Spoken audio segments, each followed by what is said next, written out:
welcome to the Hill's very first online session. My name is Faith, if you haven't met me already. And tonight I am in charge of the Hill's game portion of the service. And obviously I'm a little limited because we're not all together, but I've decided to do Never Have I Ever Christian Edition. If you've never played Never Have I Ever, you hold up your hands and I'm going to say stuff, and if you've done it, then you're going to put a finger down, and then at the very end you see how many fingers you've put down. Which for me is going to be a lot because this is kind of calling me out a little bit, and that's okay. It's always fun to roast yourself just a little bit. So let's get started. So just put your hands up, and if you run out of fingers, then you just put your hands up again. Okay. Never have I ever had a verse in my Instagram bio.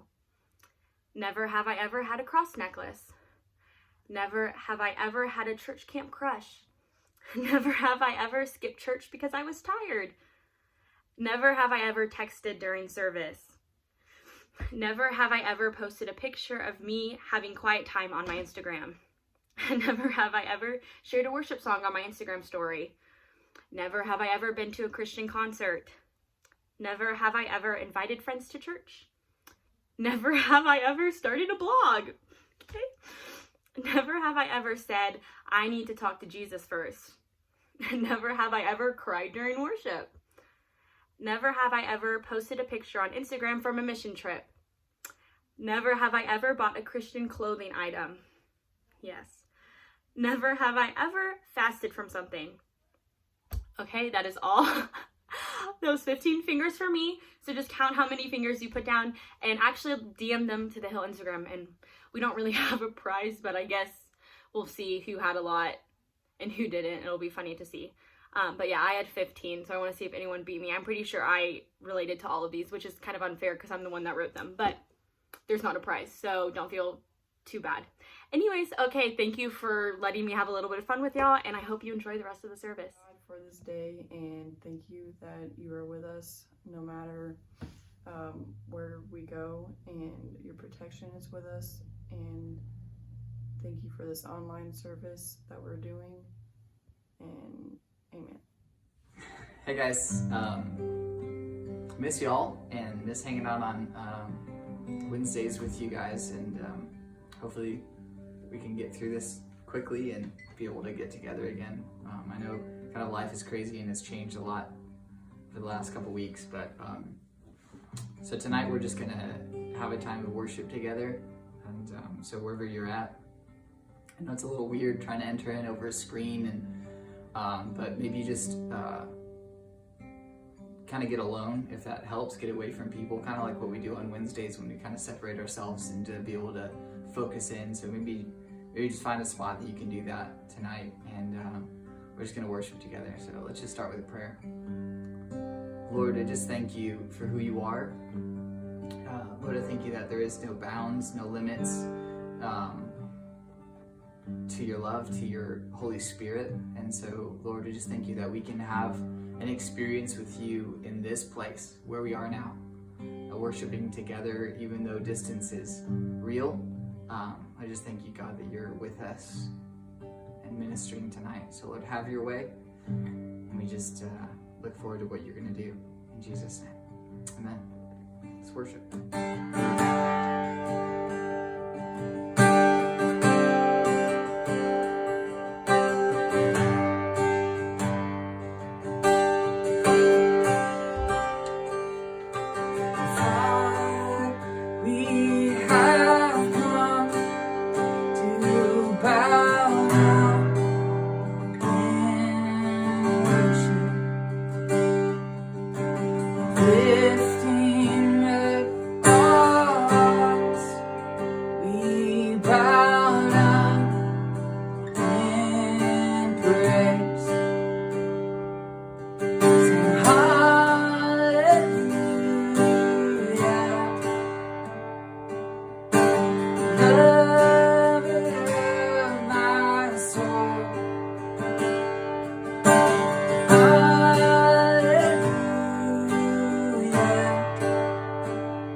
sing holy, holy, holy.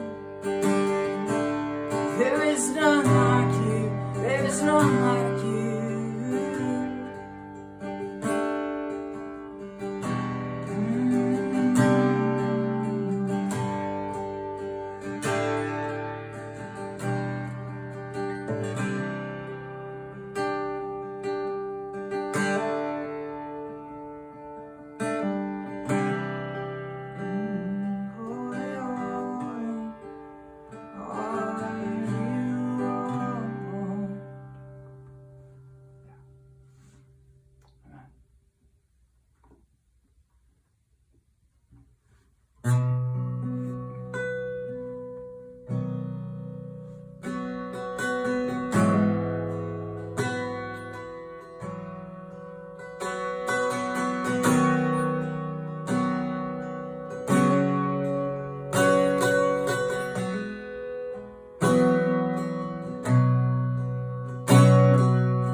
Take me back to the garden.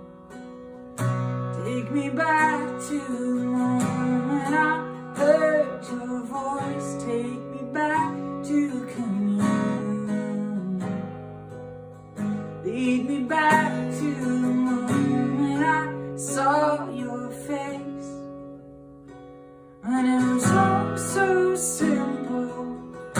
It was easy to love. No space between us.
We are returning to you.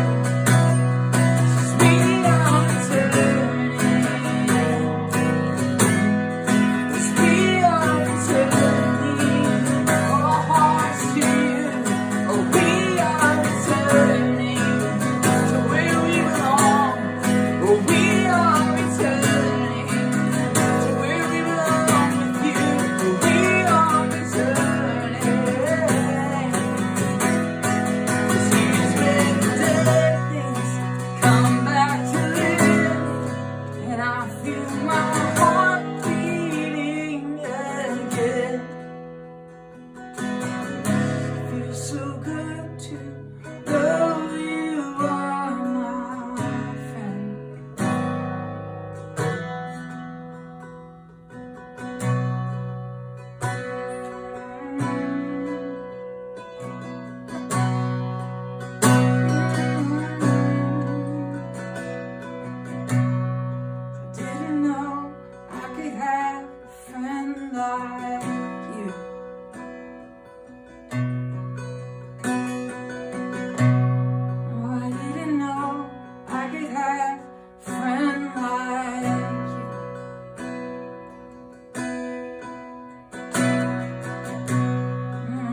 Hey, what's up, y'all? I am super excited to be able to bring the word to you on our special online service.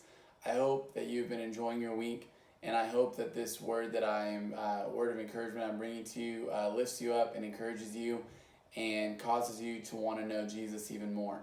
I want to talk to you guys today about boldness. Not necessarily boldness in the sense of what we might think, like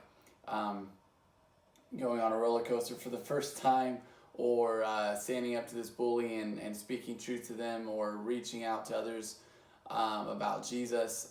Those are all great cases for boldness, but I'm going to talk to you guys tonight about the boldness of pursuing Jesus in the midst of chaos, in the midst of the unknown, in the midst of, you name it, like in the midst of anything that is out of the ordinary, right? That's what I want to talk to you about. Sometimes it's easy to pursue Jesus when everything is going to our plan, if everything's going right in our lives, seemingly. It's easy to pursue him whenever we're around a bunch of friends and we're able to be comfortable in our surroundings. But sometimes it can be hard to pursue him alone. Sometimes it can be hard to pursue him when our plan gets thrown off, right? Or things out of the ordinary begin to happen. Like, for instance, none of us predicted that this virus that's in the world today would cause us to have to stay in our homes most of the time. Or for some of you guys, missing school for multiple weeks. None of us predicted that, right? So what do we do in the midst of the unknown? What do we do in the midst of circumstances that happen that we do not predict and that we that just throw us off, right? Or throw us off guard, I should say. What do we do in those situations? Do we pursue Jesus the same? Do we pursue Jesus the same whenever we're alone? Thought I heard thunder. Anyway, so how do we pursue Jesus in the midst of those situations? I want to share with you guys a story from the Gospel of Matthew. It's going to be in Matthew chapter 14. It is a story of when Jesus walks on water, which is a really, really cool story because anyone who can walk on water is cool in my book, you know. So Jesus had just fed the 5,000. He went off to pray. He sent his disciples to go across the lake. And as they went across the lake, a great storm arose. Well, Jesus was off praying for most of the night, and around 4 a.m. or your Bible may say the fourth watch, other Bibles say 4 a.m., the fourth watch of the night, he begins to walk across the water. The disciples amidst the storm see him walking on the water, and they say, wow, it's a ghost. And Jesus says, do not fear, it is I. Peter says, Lord, if it's you, tell me to come, and tell me to come to you on the water, and I'll come to you. Jesus says, come to me. So Peter begins to walk on the water, and Peter begins to walk toward Jesus, and he's doing really well. And then he looks around him and begins to notice how high the waves were and how much the wind was blowing and how loud the thunder was, and he got afraid and began to sink. Then he cries out, Lord, save me. Jesus, save me. And Jesus saves him, and Jesus asked him, hey, so why did you have such little faith? Why did you doubt?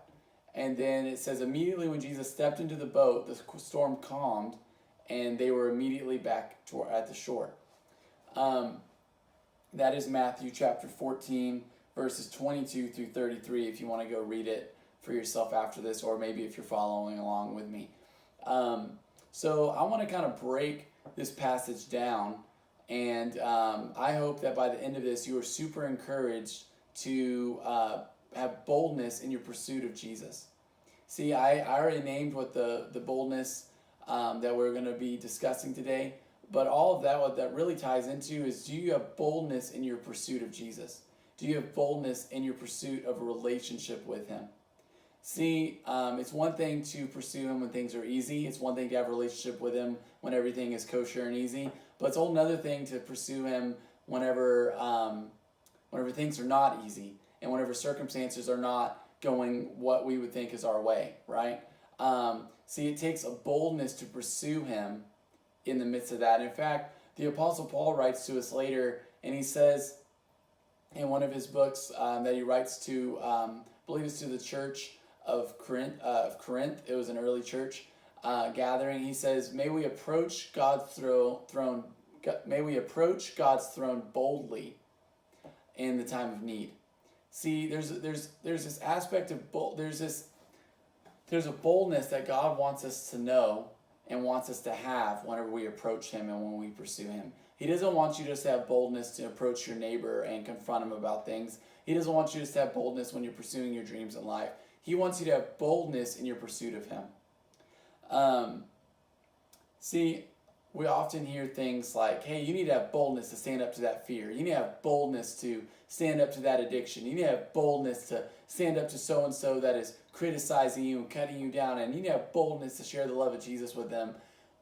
But Jesus is inviting us to take boldness into our relationship with Him and say, Lord, I will boldly pursue you with my praise. I will boldly pursue you with my intimacy. I will boldly pursue you with my vulnerability. I will boldly pursue you in the midst of whatever circumstances are going on. And that is the boldness that we're going to be speaking of today. And that's what I hope that you leave with, is this sense of boldness, right? Because I believe it's in you already. You have the Holy Spirit inside of you. You are made in the image of God. You have boldness. In fact, that is who you are. You are a bold one. In fact, if wherever you're at right now, just tell that to yourself. Say, I am a bold one. You are a bold one. And so what I'm about to tell you today, or what I'm about to dive into, isn't me hoping that you gain something that's not already there. It's me, I hope that you become alive and awaken to the reality that you are a bold one. You are a bold child of God. And I know that because you are that, you will boldly approach your Father. You will boldly pursue Him. My son August is only 2, but he boldly pursues me. He doesn't really ask questions whenever it comes to climbing on me a lot of times. Most of the time he just does it. He boldly climbs on me. He does it with boldness. There's no second guessing. There's no intimidation. There's no fear there. It's just like, no, Dad, I'm going to boldly pursue you in this way because I'm your son and I know that I can. You're my dad, and that's what we do. And I hope that tonight that you leave with this sense of knowing that God is your Father, and because He's your Father and you are His kid, then that means you can boldly pursue Him, you can boldly hang out with Him, and whenever you have these interactions with Him, you can do it with boldness, not with being intimidated by Him, not being fearful that He's going to smite you and punish you, but boldly approaching Him, knowing and being confident in the truth that He is your Father, He's a good Father, and that you're His kid. So let's dive into the story. I feel like that was a really, really long intro, but let's dive in. So Matthew chapter 14, verses 22 through 25 is the setup for this story, and it gets into them calling Jesus a ghost when they see Him out on the water. I want to dive into him and Peter's interaction. That's really where the meat of what I want to talk about is found. So that'll be in verse 28, when Peter says, Lord, if it is you, command me to come to you on the water, and I will come. Jesus said, come. So Peter got out of the boat and walked on the water and came to Jesus. So Peter is bold in his pursuit of Jesus whenever Peter at first is unsure if it's even Jesus. Jesus says, come. Jesus wants you to know today that He is with you. That there's not, they thought that Jesus was a ghost. And sometimes, to me, whenever I think of a ghost, I think of, it's not an actual person, you know what I mean? Like, a ghost for some people is a theory, a ghost for some people is an idea, a ghost for other people that believe, like really hardcore believe in ghosts, they're just like supposedly spirits or, they're spirits, and so they're not like tangible people. And so, it doesn't say here what kind of ghost that the disciples believed in. It say like what they believe about it, but they did say that He was a ghost. That's what they thought. And Jesus was like, no, I'm really here.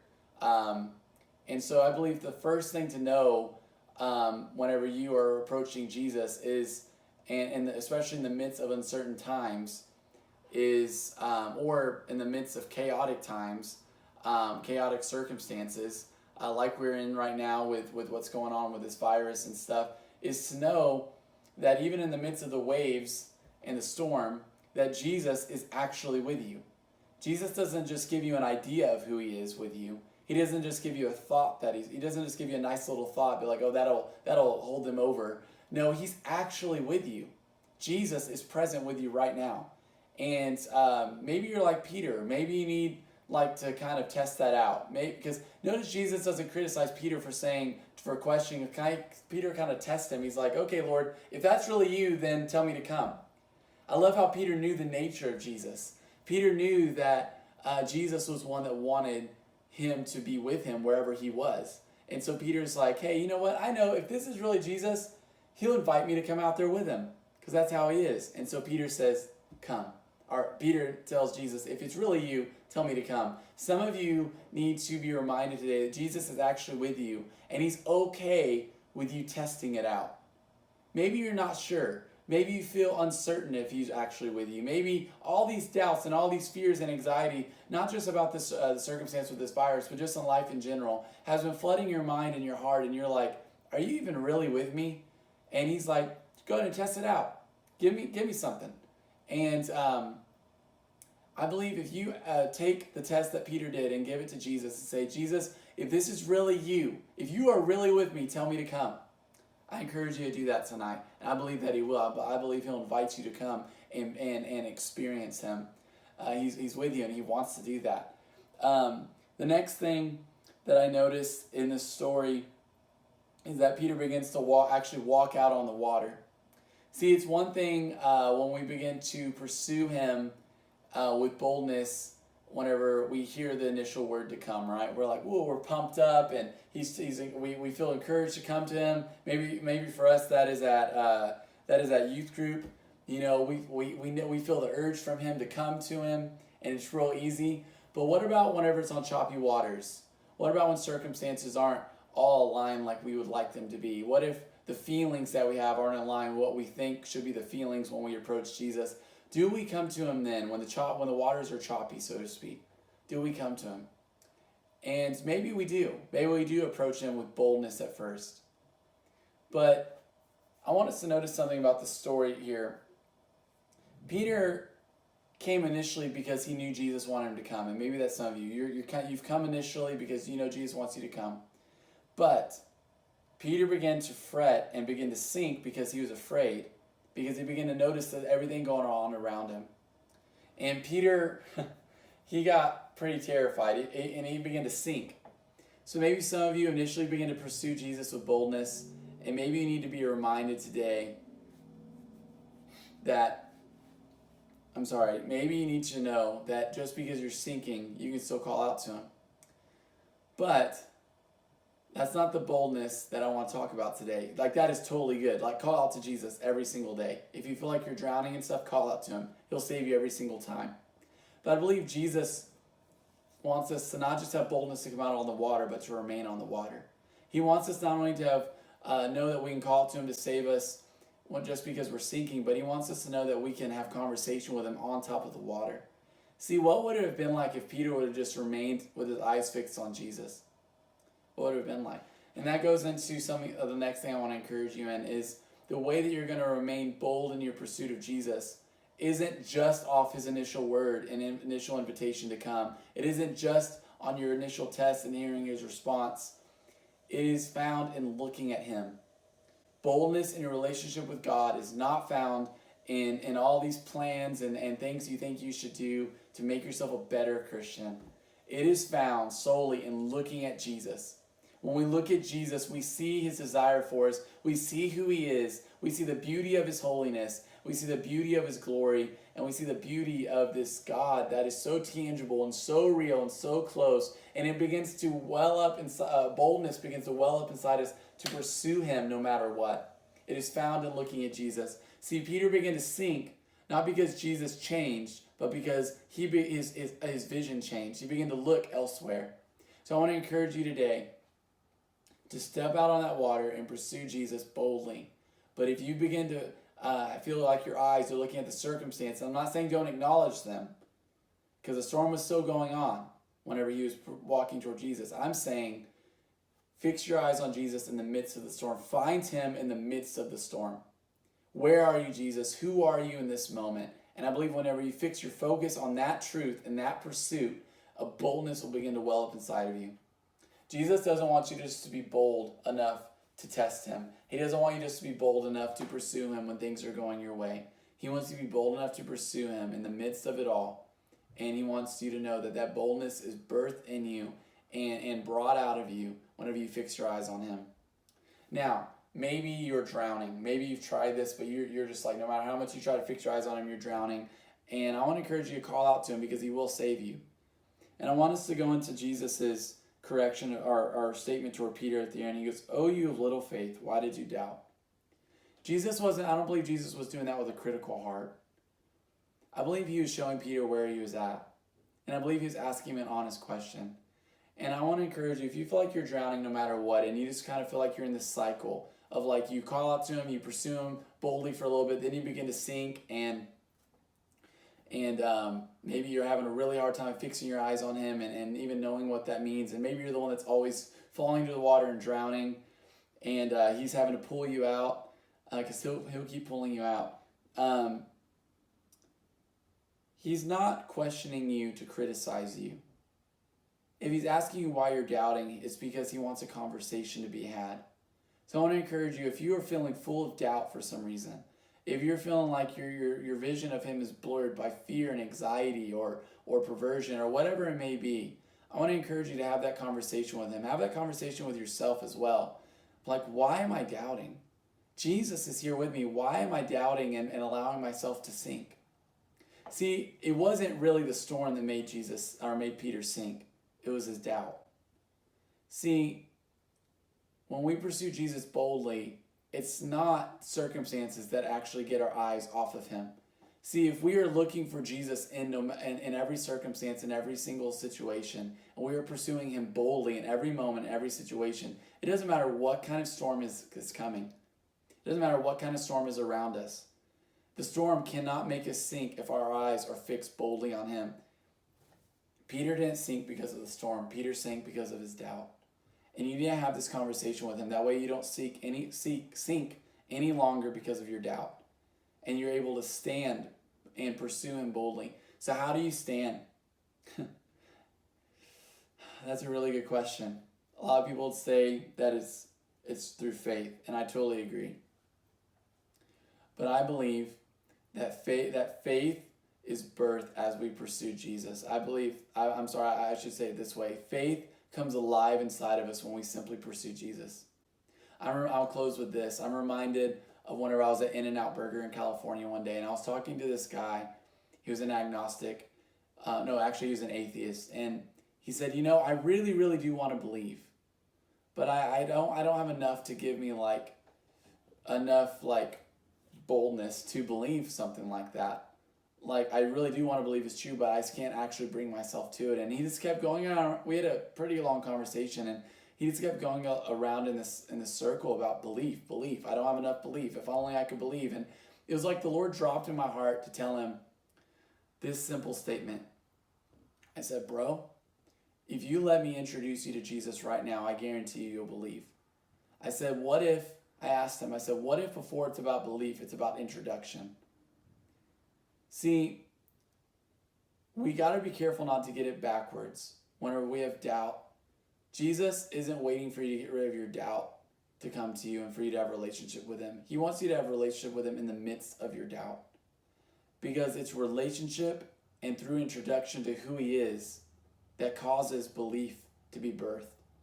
Belief simply means to trust. Not just a general sense of belief, I believe there's a God. But belief in the sense of I trust you is birthed through relationship. It's not the other way around. I guess it could start that way. But if you look at the cycle of life, August is learning to trust me as we have a relationship. And whenever he was first born, he didn't even know what trust was. He naturally did because he was a baby, he didn't know any better. But this trust as he's gotten older is only grown as we have a relationship. As I've introduced him to other sides of who I am as a dad, trust is birthed through introduction and through relationship.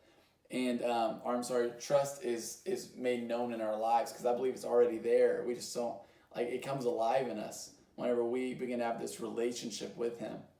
And so I want to encourage you, if you're drowning in doubt, you continuously find yourself as the one saying, like Peter, crying out to save you, know that Jesus is here to question you tonight. And he's here to call out where you're at. And he's saying, hey, oh, you have little faith. Why are you doubting? But he's not doing it to criticize you. He's doing it to have a conversation with you.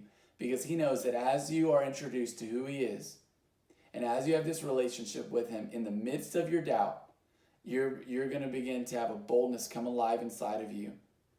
And you're going to begin to pursue him in the midst of whatever circumstances there are, boldly. You're going to begin to pursue him for him in the midst of everything.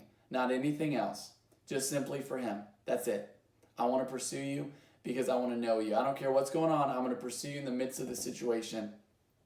And you're going to find that you're no longer sinking because of the circumstances, and you're no longer sinking because of the doubt, because you've realized that it's not the circumstances that cause you to sink, it's your doubt. And now you realize that your doubt has been done away with because it's been flooded with the light of trust and with truth of who he is. So I hope that encourages you. I feel like I stuttered a little bit, but it happens. But I hope that made sense. I hope that you are uplifted today, and I hope you're encouraged to pursue him no matter what the circumstances. So let's just recap real quick. If you need to know for sure that he's with you, call out to him. Give him that test. Lord, if you are really here, then ask me to come to you and allow me to feel your invitation to know you in this moment. And then next, walk out on that water boldly. We'll pursue him boldly in the midst of this circumstance, simply because you know that he's invited you. And lastly, if you have begun the second thing of pursuing him in the midst of these circumstances, in the midst of the waters, and you find yourself sinking over and over and over again, allow his questioning to draw you close, and allow his questioning to confront in you things that he wants to talk about, and allow relationship to cause trust to come alive inside of you. And you'll find that you no longer sink because of your doubt. Because it's truly not your circumstances that are causing you to sink. It's your doubt and your ability not to trust right now. So yeah, I bless you guys. I love you. God, let's just pray real quick. God, I thank you right now for every single person watching this. I thank you that they're going to be filled to the brim with the knowledge of who you are and the awareness of who you are, God, in the midst of this situation and whatever situations they're facing. God, I thank you that they're going to know you. And I thank you that a desire is going to come alive inside of them to know who you are in the midst of every single circumstance. And that their drive in life would be to boldly pursue you in the midst of everything. Not have everything figured out, not have everything fall in place just the way that is nice and neat for them, but that their desire be to boldly pursue you no matter what's going on and know who you are in every circumstance. Thank you, Jesus, for who they are, and most of all for who you are. In your name, amen.